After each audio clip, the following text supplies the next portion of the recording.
শিরাকরের স্কুলে hearing centre থেকে বেরিয়ে নির্বাচন কমিশনের বিশেষ রোল অবজারভার সি মরুগন চলে এসেছিলেন মগরাহাট 2 নম্বর বিডিও অফিসে। সেখানে কিন্তু বিক্ষোভের মুখে পড়েছিলেন, তুমুল বিক্ষোভের মুখে। কয়েকশো মহিলা বিক্ষোভ দেখাচ্ছিলেন, কেন্দ্রীয় বঞ্চনার অভিযোগ তুলে দাবি দিয়ে বিক্ষোভ দেখাচ্ছিলেন তিনি।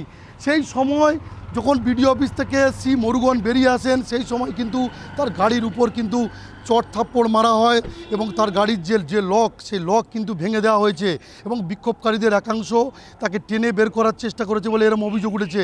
এই মুহূর্তে চালক কিন্তু একেবারে কিন্তু সেখান থেকে পরিষ্কারভাবে দেখানোর চেষ্টা করছে যে কিভাবে চালককে টেনে বের করে নেওয়ার চেষ্টা হয়েছিল। এই বিক্ষোভকারীদের পক্ষ থেকে এই ঘটনা ঘটিয়েছে এমনটাই অভিযোগ তোলা হয়েছে। আমরা আসাতে ভিডিও ব্লক 2তে আপনার এই মগরাহাটে ওখানে পুরো মহিলারা এত ক্রস করে গাড়ি মেরেছে এমনভাবে, লাস্টে তো এখানে হাত দিয়ে পুরো একদম ভেঙে লক দিয়ে দিল। স্যার তো ওটা দেখলেন। এখানে এবার পুলিশ ফোর্স তো আগে থেকে আমরা পাইনি সেইভাবে, অতটা প্রোটেকশন। আমরা ডিআইবিকে কল করে দিয়ে আমরা এসেছিলাম, কিন্তু কোনো প্রোটেকশন এখন দেয়নি। লোকাল থানা এখন আমাদের প্রোটেকশন দিচ্ছে, যেটা এসপিকে দেওয়া দরকার সেটা তো করেনি এখন পর্যন্ত। জেলা প্রশাসন কি সহযোগিতা করছে না? এই যে আপনারা যে পুরো নেগলেক্ট করছেন এই আর কি। নিরাপত্তার অভাব বোধ করছেন আপনারা? অবশ্যই। গাড়ির লক ভেঙে দেওয়ার একটা অভিযোগ উঠছে। আপনারা দেখেছিলেন তো? আপনারা দেখেছিলেন তো? হ্যাঁ, দেখলাম।